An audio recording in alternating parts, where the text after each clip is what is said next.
Esta es la sección ¿Quiénes quieren las mentiras de la semana? Y vamos a iniciar.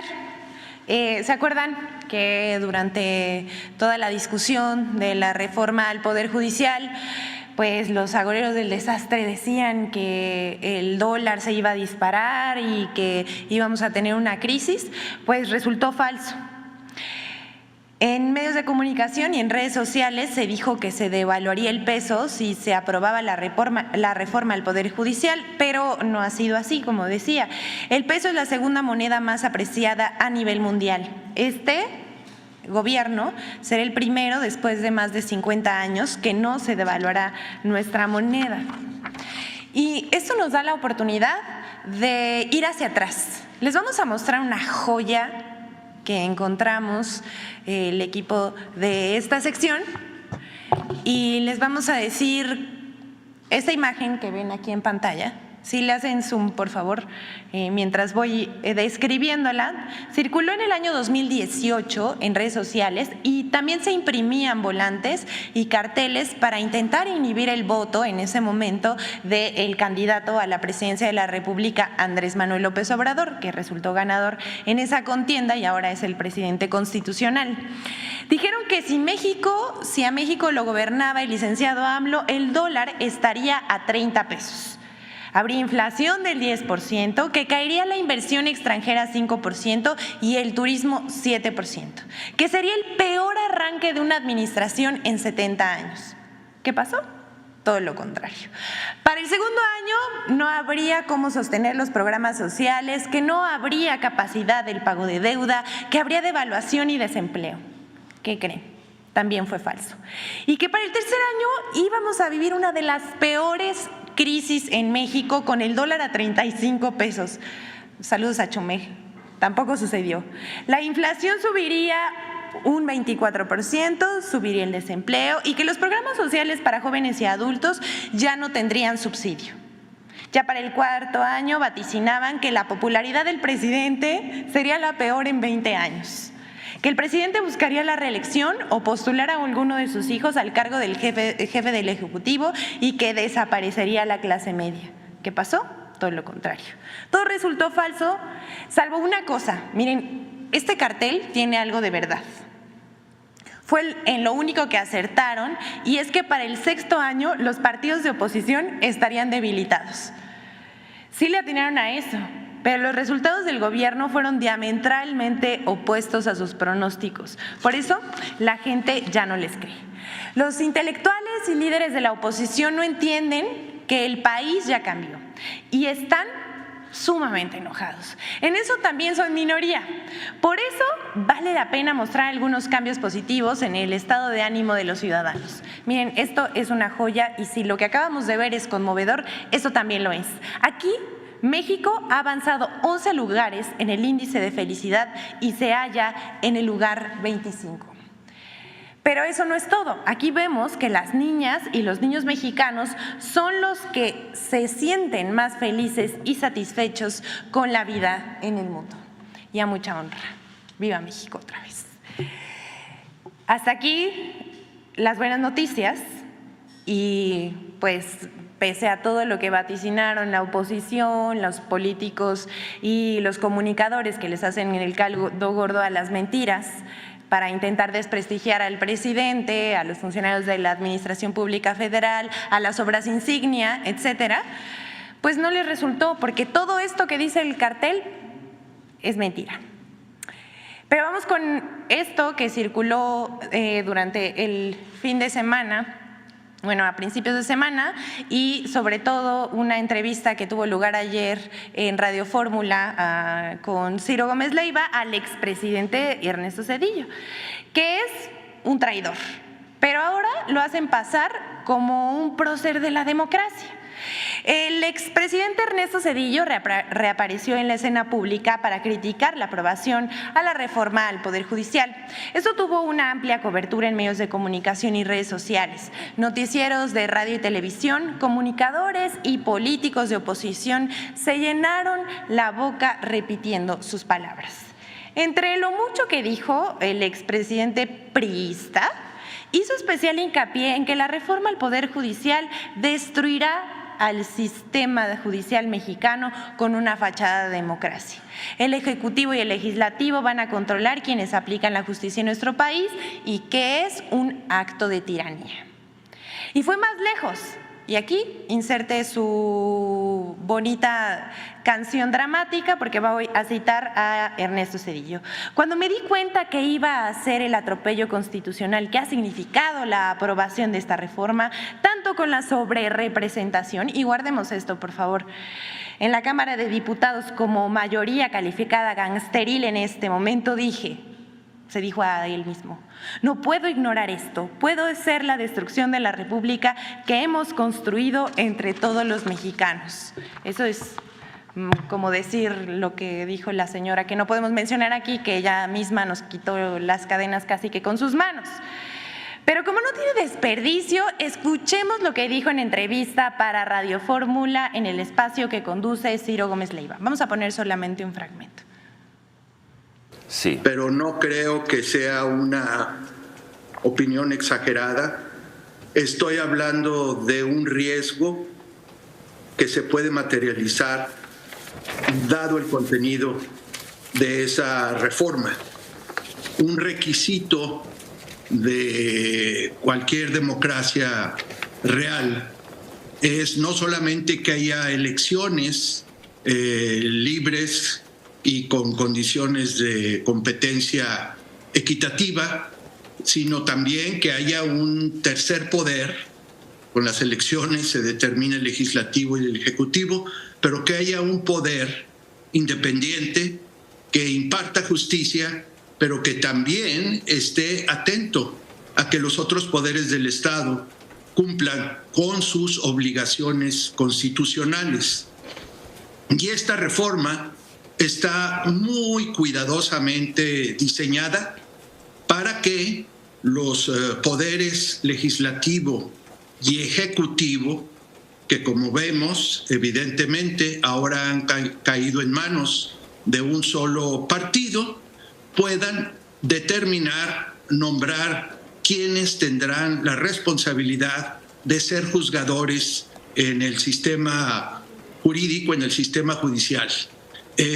Algunos dirían, no, lo que esto hace es que el pueblo elija a los jueces y a los ministros de la Corte. Bueno, eso es una postura absolutamente demagógica. Miren, nos vamos a dejar ahí porque sí dijo muchas cosas, pero quedémonos con esto. Habla sobre representación, de que debe haber un poder independiente y de que la Suprema Corte debe vigilar el cumplimiento de la justicia. Y aquí es donde vamos a decir, ay, señor, ¿cómo le gusta mentir? Valdría la pena refrescarle la memoria al expresidente Zedillo por todo lo que anda diciendo, pero vamos por partes. En primer lugar, Ernesto Zedillo no dijo que él, siendo presidente, cerró la Suprema Corte de Justicia de la Nación el 1 de enero de 1995. Zedillo jubiló a 26 ministros con jugosas pensiones y reformó en 26 días la Constitución y promulgó reformas a 20 artículos constitucionales.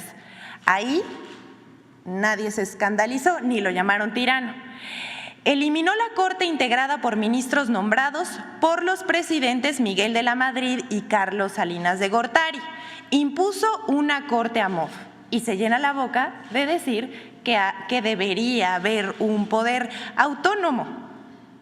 El presidente Zedillo nombró a los 11 ministros de la Suprema Corte de Justicia de la Nación, creó el Consejo de la Judicatura y a la mitad de los jueces de primera instancia. Los medios de comunicación no lo tacharon de ejercer un poder absoluto, ni lo calificaron de dictador, ni de destruir la justicia.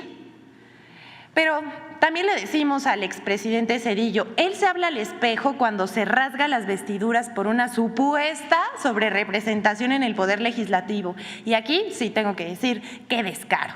Omite decir que el proyecto de decreto fue aprobado por unanimidad, su proyecto de decreto, el 18 de diciembre de 1994, que solo había 8 8 senadores de oposición quienes abandonaron el recinto al momento de la votación.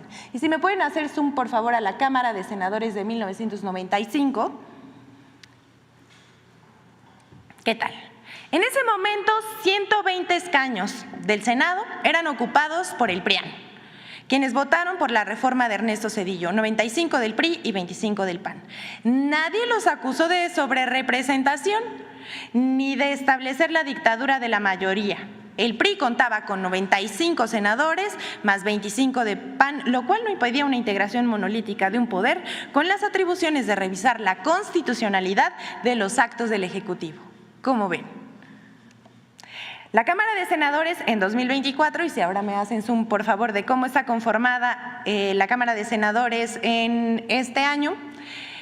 Morena tiene 60 senadores, el Partido del Trabajo 9 senadores, el Partido Verde Ecologista de México tiene 14 senadores, Movimiento Ciudadano 5 senadores, Partido Acción Nacional 22 senadores y el PRI, el Partido Revolucionario Institucional, 16 senadores. Señor Zedillo, ¿cuál sobrerepresentación?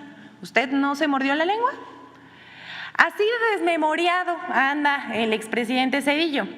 Una reforma judicial que se aprobó en 26 días, la reforma de Ernesto Zedillo, con jugoso regalo para ministros. Por ejemplo, Diego Valadez, quien fungiera como Procurador General de la República entre enero y mayo de 1994 y que, siendo ya nombrado ministro, solamente duró 6 meses, pero sí se le otorgó su pensión vitalicia.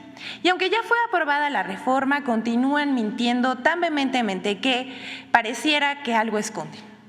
Y les vamos a decir que por más de 20 años, la Corte estuvo secuestrada por una mafia que servía a los intereses de los poderosos, de aquellos que se sentían dueños de México.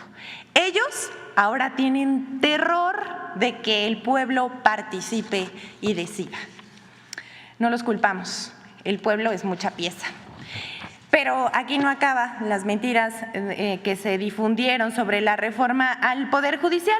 Vamos a ver la colaboración con Infodemia sobre estas mentiras.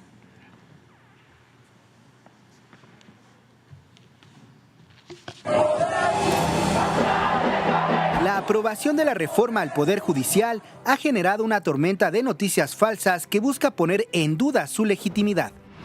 1. Falso que la reforma al Poder Judicial es ilegal. Se trata de situaciones, todas ellas, que podrían suponer ilegalidades cometidas por los órganos legislativos que componen el así llamado órgano revisor de la Constitución y con ello comprometer la validez misma de la reforma. Si tú tienes un presidente que publica una reforma a pesar de suspensiones judiciales, es el aviso de que el Estado constitucional de derecho no existe. Esta reforma es ilegal, es ilegítima y verdaderamente no puede ser declarada como constitucional. El artículo 135 de la Constitución de México establece el procedimiento para reformar la Constitución, el cual se respetó en todo el proceso legislativo que se siguió para aprobar la reforma al Poder Judicial. En cuanto a los amparos emitidos para evitar la discusión, aprobación y publicación de la reforma, estos no son procedentes, toda vez que la ley que reglamenta el juicio de amparo establece en su artículo 61, fracción primera, que el juicio de amparo es improcedente en contra de adiciones o reformas a la Constitución. 2. Falso que la reforma al Poder Judicial provocará una dictadura y desaparecerá la división de poderes. Nuestro Congreso Federal acaba de aprobar y ha sido ratificado por una mayoría de legislaturas estatales un conjunto de reformas constitucionales que destruirán el Poder Judicial y con ello enterrarán la democracia mexicana y lo que quede de su frágil Estado de Derecho. El planeta entero está diciendo México está camino a la dictadura y camino a la crisis económica. Para que supriman constitucionalmente o establezcan constitucionalmente un procedimiento para desaparecer de hecho y de jure al Poder Judicial. A la 1 de la mañana fue aprobada la reforma del Poder Judicial en medio de un estruendoso aplauso por parte de los asesinos de este país llamado Movimiento de Regeneración Nacional. Así, Morena logró desmantelar el Poder Judicial. La reforma al Poder Judicial no elimina ninguno de los 3 poderes de la Unión. Por el contrario, los fortalece. La Constitución Política de los Estados Unidos Mexicanos establece la democracia como forma de gobierno y la división de poderes en México en sus artículos 39, 40 y 49. Y ninguno de esos artículos fue modificado con la reforma constitucional al Poder Judicial. 3. Falso que el Diario Oficial de la Federación no se puede publicar los domingos. En redes sociales se aseguró que la publicación en domingo de la reforma al Poder Judicial era ilegal, lo cual es falso. El artículo 7 de la Ley del Diario Oficial de la Federación establece que este podrá ser publicado todos los días del año, de ser requerido hasta varias veces al día. Infodemia. ¿Cómo lo ven? ¿Es cuánto, señor presidente? Tengan buen día.